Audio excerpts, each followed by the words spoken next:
নমস্কার প্রিয় দর্শক, এবারও মিলল না সবুজ সংকেত।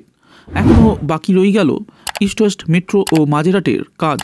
তাহলে চলুন জেনে নিই আরও কতদিন সময় লাগবে। পূর্ণ হলো না আশা। বাণিজ্যিকভাবে এখনও মেট্রো পরিষেবা শুরু হচ্ছে না ইস্ট ওয়েস্ট মেট্রো করিডোরের হাওড়া ময়দান থেকে এসপ্ল্যানেড অংশে। পাশাপাশি বাণিজ্যিকভাবে পরিষেবা শুরু হওয়ার জন্য আরও কিছুদিন অপেক্ষা করতে হবে জোকা থেকে এসপ্ল্যানেড মেট্রো করিডোরের মাঝেরহাট স্টেশনে মেট্রো দৌড়ানোর জন্য। এখনও ছাড়পত্র পাওয়া যায়নি চিফ কমিশনার অফ রেলওয়ে সেফটির। চিফ কমিশনার রেলওয়ে সেফটির জনক কুমার গর্গ 2 লাইনের ক্ষেত্রেই করেছেন কিছু সুপারিশ। Chief commissioner of railway safety Kolkata metro 3টি লাইনের চূড়ান্ত পরিদর্শন করেন গত রবিবার থেকে মঙ্গলবার পর্যন্ত।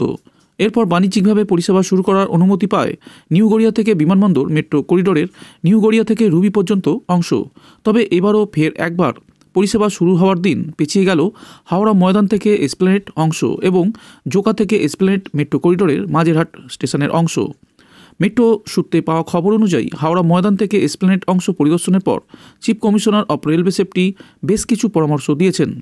হাওড়া রেল স্টেশন এবং হাওড়া মেট্রো স্টেশনের মধ্যে যাত্রীরা যাতে সহজে যাতায়াত করতে পারেন সেই জন্য ভালো দিক নির্দেশক বসানোর নির্দেশ দিয়েছেন তিনি। এছাড়া প্রয়োজনীয় দিক নির্দেশ বসানোর নির্দেশ দেওয়া হয়েছে বিশেষভাবে সক্ষম যাত্রীদের জন্য।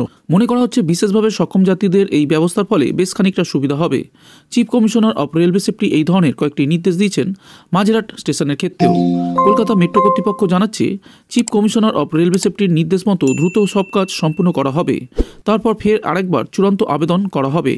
তার অনুমোদনের পরই বাণিজ্যিকভাবে পরিষেবা শুরু হয়ে যাবে হাওড়া ময়দান থেকে এসপ্ল্যানেড অংশ এবং জোকা থেকে এসপ্ল্যানেড মেট্রো করিডোরের মাঝেরহাটে।